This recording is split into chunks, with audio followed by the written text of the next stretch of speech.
Hey everyone, welcome back to my channel Sony Study Zone. Today we are going to learn one of the most important topic of class 10th science, decomposition reaction. This topic is super easy and very important for exams, so watch till the end and we are start. Okay, easy explanation of decomposition reaction with their types and examples. तो हम पहले इसका एक बार definition को revise कर लेंगे, then इसके types और एग्जांपल्स में हम पहुंचते हैं. ठीक है, तो पहले हमने देखा डिकम्पोजिशन रिएक्शन. डिकम्पोजिशन रिएक्शन को हम पहले इंग्लिश में रीड करेंगे हर चीज़ को, फिर हिंदी में मैं आपको समझाऊंगी भी. Okay, decomposition reaction is a chemical reaction in which one substance is breaks down into two or more simpler substance. जैसे हमने यहाँ पे देखा इस डेफिनेशन को इंग्लिश में कि कोई ऐसा सबस्टांस होता है जो एक सबस्टांस को दो या उससे ज़्यादा सबस्टांस में तोड़ता है, उसको हम डिकम्पोजिशन रिएक्शन कहेंगे.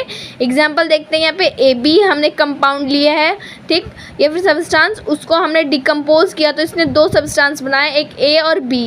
एग्जांपल समझते हैं CaCO3 कैल्शियम कार्बोनेट. जब हमने इसको हीट दिया या फिर डिकम्पोज किया तो हमें इसने क्या क्या दिया, calcium oxide plus carbon dioxide.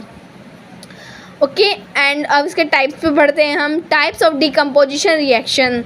There are mainly 3 types of decomposition reaction. Thermal decomposition reaction, when a substance breaks down because of heat, it is called thermal decomposition reaction.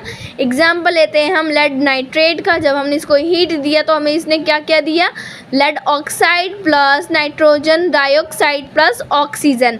And अगर आपको कहीं भी क्वेश्चन में brown gas मिल जाए तो आप सीधा समझ जाइएगा कि नाइट्रोजन गैस है, क्योंकि ये गैस हमेशा ब्राउन कलर में ही होती है.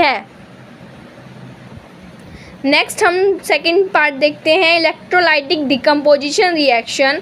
When decomposition happens by using electricity it is called electrolytic decomposition reaction. एक ऐसा रिएक्शन जिसमें जो रिएक्शन होगा वो इलेक्ट्रिसिटी पास करने के बाद हो, उसको हम क्या बोलेंगे, इलेक्ट्रोलाइटिक डिकम्पोजिशन रिएक्शन. एग्जाम्पल देखते हैं हम यहाँ पे वाटर लिया है हमने, उसमें इलेक्ट्रिसिटी पास की तो हमें क्या क्या मिला, H2 + O2. ठीक है, इसमें भी देखो हमें 2 कंपाउंड मिला है, ये भी डिकम्पोजिशन रिएक्शन का क्योंकि एग्जाम्पल, इसलिए हमें हर जगह 2 कंपाउंड ही मिलेंगे. ठीक है, हमने इलेक्ट्रिसिटी पास की वाटर में तो हमें 2 कंपाउंड्स मिल गए अलग अलग. ठीक, अब हम देखते हैं तीसरा, photolytic decomposition reaction. When sunlight और light energy breaks a compound it is called photolytic decomposition reaction.